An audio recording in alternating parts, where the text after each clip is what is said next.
नमस्कार, central employ news YouTube channel के नए और प्रेस वीडियो में आप सभी का हार्दिक स्वागत है। आज सभी पेंशनर्स, केंद्रीय कर्मचारी और राज्य कर्मचारियों के महंगाई भत्ता पर इलाहाबाद हाई कोर्ट का आपके पक्ष में बड़ा फैसला आ चुका है, जो आपको जानकर बहुत ही बड़ी खुशी होगी। तो बने रहे एकदम इस वीडियो के लास्ट तक। पहले अगर आपने अभी तक भी इस वीडियो पर एक लाइक नहीं किया तो एक लाइक कर दीजिए, क्योंकि आपका एक लाइक ही हमारी मेहनत का फल होता है। वही कर्मचारियों और पेंशनर से संबंधित जुड़ी खबरों को जानते रहने के लिए अभी तक भी इस चैनल को फ्री में सब्सक्राइब नहीं किया, सब्सक्राइब कर लीजिए ताकि आगे भी आपको इसी तरह की खबरें मिलती रहे। तो दोस्तों, डीए की न्यूज को जानने से पहले आज सभी देशवासियों के लिए कोरोना की दुआ को लेकर भी बड़ी खबरें हैं, जो आप सभी को जानना बहुत ही जरूरी है। जी हां, भारत में आ गई है कोविड-19 वायरस की दवा, कीमत 103 रुपये, डीजीसीआई ने दे दी मंजूरी। जी हां, जहां कोरोना वायरस से पूरी दुनिया पीड़ित है, उसके निदान के लिए विश्व में अलग अलग वैक्सीन और दवा खोजी जा रही हैं। ऐसे में भारत ने बड़ी उपलब्धि हासिल की है। ग्लेनमार्क फार्मास्यूटिकल्स ने कोविड-19 से मामूली और मध्यम रूप से पीड़ित मरीजों के इलाज के लिए एंटीवायरल दवा फेविपिरवीर को फेविफ्लू ब्रांड नाम से पेश किया है। कंपनी ने शनिवार को यह जानकारी दी। मुंबई की कंपनी ने शुक्रवार को कहा था कि उसे भारतीय औषधि महानियंत्रक डीजीसीआई से इस दवा के विनिर्माण और विपणन की अनुमति मिल गई है। कंपनी ने कहा कि फेविफ्लू कोविड-19 के इलाज के लिए पहली खाने वाली फेविपिरवीर दवा है जिसे मंजूरी मिली है। यह दवा लगभग 103 रुपये प्रति टेबलेट की दर से बाजार में उपलब्ध होगी।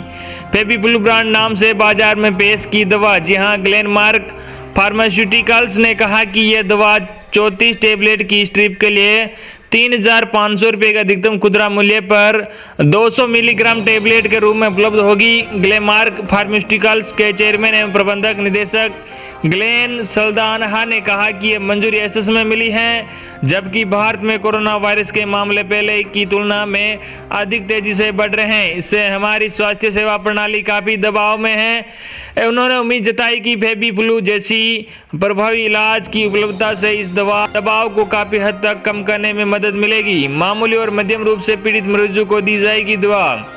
फेविफ्लू कोविड-19 के उपचार के लिए भारत में पहली मौखिक फेविपिरवीर अनुमोदित दवा है। इसकी सिफारिश पहले दिन में 1,800 मिलीग्राम 2 बार और उसके बाद रोजाना 14 दिनों तक 800 मिलीग्राम 2 बार की गई है। टेबलेट का उत्पादन कंपनी द्वारा हिमाचल प्रदेश के बद्दी में किया जा रहा है।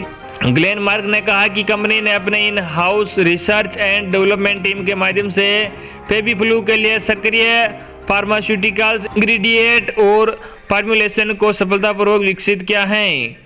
अगली बड़ी खबर, देश में 56% हुए कोरोना मरीजों का स्वस्थ होने की दर। एक दिन में 11,000 मरीज हुए ठीक। जी हां, रामदेव की कंपनी ने की कोरोना की दवाई लॉन्च। बाबा रामदेव बोले, दवाई से 100% मरीज हुए हैं ठीक। देश में 24 घंटे में कोरोना वायरस के 14,933 नए मामले। एक दिन में कोविड-19 से 312 लोगों की मौत हुई है। देश में कोरोना वायरस मरीजों की संख्या हुई है 4,40,215। भारत में कोरोना अब तक 14,011 लोगों की मौत हो चुकी है। अगली बड़ी खबर, एपीआर की तारीख बढ़ी। केंद्र सरकार ने एपीआर रिपोर्ट की तारीख को मार्च 2021 तक के लिए बढ़ा दिया। आपको बता दें कि पहले एनुअल परफॉर्मेंस असेसमेंट रिपोर्ट बनने की आखिरी तारीख 31 दिसंबर 2020 तक रखी गई थी, लेकिन अब सरकार ने कोरोना संकट के कारण आर्थिक मोर्चे पर आई चुनौती को देखते हुए इसकी डेडलाइन को अगले साल मार्च तक के लिए बढ़ा दिया है। इसका मतलब साफ है कि केंद्रीय कर्मचारियों को इंक्रीमेंट और प्रमोशन के लिए अगले साल तक इंतजार करना होगा। क्या है सरकारी आदेश में? डिपार्टमेंट ऑफ पर्सनल ट्रेनिंग की ओर से जारी किए गए आदेश में कहा गया है कि कोरोना संकट के बाद सामने आए हालात को देखते हुए साल 2019-20 के लिए एपीआर को पूरा करने की मियाद 31 दिसंबर 2020 से बढ़ाकर मार्च 2021 तक कर दी गई है। केंद्र सरकार के इस फैसले के बाद ग्रुप ए, बी और सी के अधिकारियों को सैलरी इंक्रीमेंट के लिए अभी मार्च तक का इंतजार करना होगा। आपको बता दें कि आमतौर पर कर्मचारियों 31 मई तक इस अप्रेजल प्रक्रिया को पूरा करना होता है, लेकिन लॉकडाउन के कारण सरकार ने इसे पहले दिसंबर 2020 किया, अब इसे बढ़ाकर मार्च 2021 कर दिया। एपीआर फॉर्म केंद्रीय कर्मचारियों के लिए इंक्रीमेंट प्रोसेस का यह पहला कदम होता है। अगली बड़ी खबर, केंद्रीय कर्मचारियों को मिली सुविधा, नौकरी के संबंध में सरकार ने जारी किया अहम आदेश। जी हां, केंद्रीय कर्मचारियों के लिए एक जरूरी सूचना है। अधिकारियों एवं कर्मचारियों के लिए सरकार ने नया आदेश जारी किया है। केंद्र सरकार ने पिछले दिनों कोरोना संक्रमण के चलते अपने कर्मचारियों की ड्यूटी एवं मौजूदगी को लेकर समय समय पर व्यवस्थाएं तय की थी। इस क्रम में ताजा खबर सामने आई है। सरकार ने नया आदेश जारी किया है। इसके अनुसार एक निश्चित श्रेणी के अधिकारियों और कर्मचारियों को कार्यालय में समस्त कार्य दिवसों पर मौजूद रहना होगा, जबकि अन्य अधिकारियों और कर्मचारियों की मौजूदगी को लेकर प्रतिशत कम कर दिया गया है। कोरोना वायरस के संकट को देखते हुए केंद्र सरकार ने नया आदेश जारी किया है। प्राप्त जानकारी के अनुसार अब कार्यकारी निदेशक, संयुक्त सचिव स्तर के अधिकारी सारे कार्य दिवस पर कार्यालय में ऑन ड्यूटी रहेंगे। क्रम में संयुक्त निदेशक और निदेशक स्तर के सारे अधिकारियों की मौजूदगी 50% रहेगी। तीसरे क्रम में से नीचे के अधिकारियों और कर्मचारी आते हैं जिनकी मौजूदगी 33% रहेगी। इतना ही नहीं, सारा स्टाफ कार्यालय में एक ही समय पर न रहकर अलग अलग समय पर उपस्थित रहेगा। ये सब रोस्टर प्रणाली के तहत होगा। इसके चलते सभी को निश्चित जिम्मेदारी दी जाएगी। ड्यूटी तय करने का इनको होगा अधिकार। कार्यालय में किस PSO, PPS, स्टेनो या अन्य अधिकारियों कर्मचारी की ड्यूटी लगाना है, ये तय करने का अधिकारी सक्षम अधिकारी को रहेगा। वे ये भी तय कर सकेंगे कि उनका उतना स्टाफ कार्यालय में रहे जिससे कार्य प्रभावित न हो।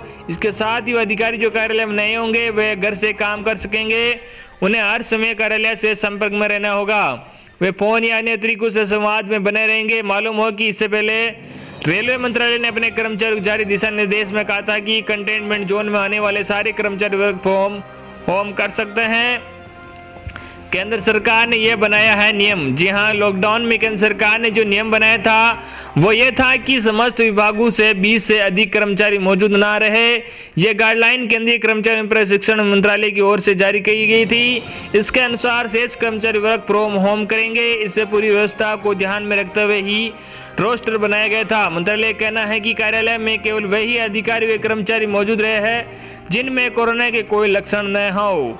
अगली बड़ी खबर, सरकारी कर्मचारियों के लिए बड़ी खबर, महंगाई भत्ता रोके जाने पर हाई कोर्ट ने सरकार को दिया नोटिस। जी हां, वैश्विक महामारी कोरोना संकट काल में महंगाई भत्ता और महंगाई राहत रोके जाने के खिलाफ इलाहाबाद हाई कोर्ट ने याचिका दाखिल की गई है।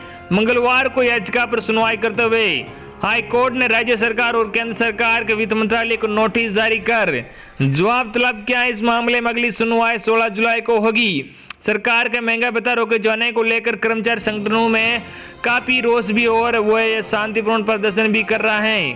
सरकार को जारी किया गया नोटिस। जी आपको बता दें कि अनिल कुमार और सुरेंद्र राही की ओर से दाखिल इस याचिका में यूपी सरकार की तरफ से जारी मुख्य सचिव के आदेश को गैर कानूनी और असंवैधानिक बताया गया है। इस याचिका पर सुनवाई करते हुए जस्टिस जे मुनीर की एकल पीठ ने राज्य सरकार और केंद्र सरकार को नोटिस जारी किया है।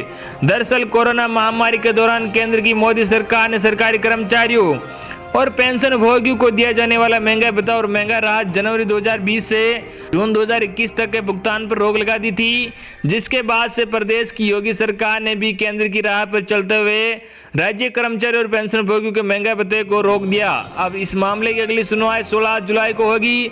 सरकार के महंगाई भत्ता रोके जाने को लेकर कर्मचारी संगठनों में काफी रोष भी है। अगली बड़ी खबर, राष्ट्रीय कर्मचारी यूनियनों की बैठक के लिए नोटिस दिया। 28/6/2020 को 3 बजे वीडियो कॉन्फ्रेंसिंग के माध्यम से आयोजित होने वाले परिसंघ बैठक में निम्नलिखित एजेंडे पर होगी चर्चा। जी हां, संगठन के सदस्यों को उस लिंक से अवगत कराया जाएगा जिसके माध्यम से वे बैठक में भाग ले सकते हैं। लिंक को कॉमरेड के अधिसूचित ईमेल पते के माध्यम से भेजा जाएगा। इस मीटिंग में जो भी एजेंडा है वो यह है कि 7 और 8 फरवरी 2020 को नागपुर में आयोजित अखिल भारतीय सम्मेलन की समीक्षा की जाएगी। 2016, 17, 17, 18, 19 से संबंधित खातों को अंतिम रूप से देने के लिए सम्मेलन के निर्णय के अनुसार एक समिति का गठन करना और ऑडिटिंग के लिए आंतरिक लेखा परीक्षक को प्रस्तुत करना, कॉन्फेडरेशन CHQ के वित्तीय आधार को मजबूत करना और मामले में उठाए जाने वाले कदम। अगला सबसे बड़ा मुद्दा, जून 2021 तक महंगाई भत्ते को फ्रीज करने व एरियर लागू करने का निर्णय लिया। मामले में विशेष कार्रवाई की जाए, इस पर मीटिंग में आगे का निर्णय लिया जाएगा। कोविड-19 महामारी द्वारा बनाई गई स्थिति की पृष्ठभूमि में सम्मेलन में अपनाई गई मांगों के चार्टर को पूरा करना संगठनात्मक समीक्षा की जाएगी। वीडियो कॉन्फ्रेंसिंग के माध्यम से राष्ट्रीय कार्यकारी समिति की बैठक की तारीख तय की जाएगी। सरकार द्वारा विभिन्न विरोधी लघु और मजदूर विरोधी कदमों के खिलाफ 3 जुलाई 2020 तक कार्रवाई के लिए केंद्रीय व्यापार संघों का निर्णय, काम के घंटों को बढ़ाने सहित श्रम कानूनों में संशोधन के विशेष संदर्भ के साथ कोविड-19 स्थिति का लाभ उठाते हुए अन्य मामलों पर भी चर्चा की जाएगी। तो ये थी आपके लिए आज की बेहद ही महत्वपूर्ण और बड़ी खबरें। आई होप कि आपको आज की हमारी जानकारी पसंद आई होगी। इसे ज़्यादा से ज़्यादा अपने मित्रों तक जरूर शेयर करना ताकि उन तक भी इलाहाबाद हाई कोर्ट का जो डीए को लेकर फैसला है वो उन तक ये न्यूज़ पहुंच सके। धन्यवाद।